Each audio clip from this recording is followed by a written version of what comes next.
വയനാട്ടിൽ രക്ഷാപ്രവർത്തനം നടത്തിയ സൈന്യത്തെ സമൂഹ മാധ്യമങ്ങളിലൂടെ അപകീർത്തിപ്പെടുത്തിയ ആൾക്കെതിരെ police case. Lieutenant colonel Mohanlal മറ്റേ വയനാട് ദുരന്തബാധിത മേഖല സന്ദർശിക്കുന്ന എന്റെ ഭഗവതി, ഇവന്റെ ഷേപ്പ് മാറാതെ നീ നോക്കിക്കോ. തിരുവല്ല സ്വദേശി അജു അലക്സിനെതിരെയാണ് കേസെടുത്തത്.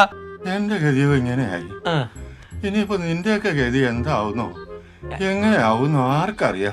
ലഫ്റ്റനന്റ് കേണൽ മോഹൻലാൽ സന്ദർശിച്ചെന്ന് എന്തിനു സന്ദർശിച്ചു? ഇവൻ ആരാ? എനിക്ക് അറിയാൻ വേണ്ടി ചോദിക്കുക. അങ്ങനെ എന്തോ ഇവന്റെയൊക്കെ ക്വാളിറ്റി അവിടെ ചെന്ന് നിൽക്കും.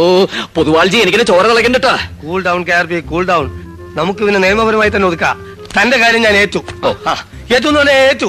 മോഹൻലാൽ വയനാട് സന്ദർശിച്ചതുമായി ബന്ധപ്പെട്ടാണ് അധിക്ഷേപ പരാമർശം. ഒരാളെ മോഹൻലാലിനെ വളരെ വ്യക്തിപരമായിട്ട് അധിക്ഷേപിച്ചുകൊണ്ട് അതാ തെണ്ടിയുടെ സ്ഥിരം പരിപാടിയാണ്. ഉളുപ്പില്ലാത്തവനൊക്കെ ഇറങ്ങിയേക്കോ തുണി ഓരോ വേഷം ചുറ്റിക്കൊണ്ട് നാണമുണ്ടോ ഇയാൾക്ക്?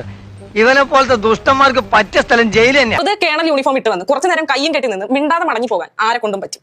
ഇങ്ങനെയൊക്കെയായിരുന്നു ഇന്ന് രാവിലെ മോഹൻലാൽ വയനാട്ടിലെ ദുരന്ത ഭൂമി സന്ദർശിച്ചപ്പോൾ അദ്ദേഹത്തിനെതിരെ വന്ന കമന്റ്. അറിയാത്ത പിള്ളക്ക് ചൊറിയുമ്പോഴേ അറിയൂ, പറഞ്ഞാൽ അനുസരിക്കൂലല്ലോ. അദ്ദേഹം ചെയ്തൊരു വലിയ പ്രവൃത്തിയെ അഭിനന്ദിക്കുന്നതിന് പകരം എന്താണ് റീഹാബിലിറ്റേഷന് വേണ്ടിയിട്ട് ഇപ്പൊ നമ്മളൊരു 3 കോടി രൂപയാണ് കൊടുക്കാൻ തയ്യാറാകുന്നത്. ലക്ഷത്തിൽ ഒന്നേ കാണും ഇതുപോലൊരു ഐറ്റം.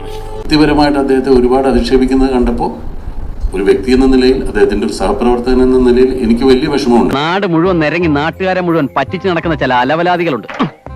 സാരമില്ല, ഏതവന്മാരെ ഒതുക്കാനാണോ നമ്മുടെ ഒരു വകുപ്പില്ലാത്ത. അത്രയും ടൈം വേസ്റ്റ് ആക്കാനും വേണ്ടും എന്തും ഇയാൾ അവിടെ പോയി പറഞ്ഞൊന്ന് പറയിക്കാവോ ഇയാളെ? മോഹൻലാൽ ചെയ്തത് അയാൾ ടെറിട്ടോറിയൽ ആർമിയുടെ ഒരു ഭാഗമായതുകൊണ്ട് അദ്ദേഹത്തിന് അവിടെ ആ സമയത്ത് പോകാൻ പറ്റി.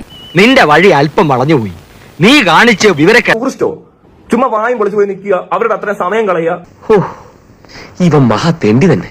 ഞാനത് പോലീസിൽ ഇടപെടുകയും ഞാൻ റിട്ടേൺ ആയിട്ടുള്ള കംപ്ലൈന്റ് കൊടുക്കുകയും ഇതിനെതിരെ ഒരു നടപടി എടുക്കണമെന്ന് ആവശ്യപ്പെടുകയും ചെയ്തത്. പറ്റിപ്പോയി സാർ, പറ്റിപ്പോയി. നേരെ ഇമാതിരി പോക്കൃതം കാണിക്കണം.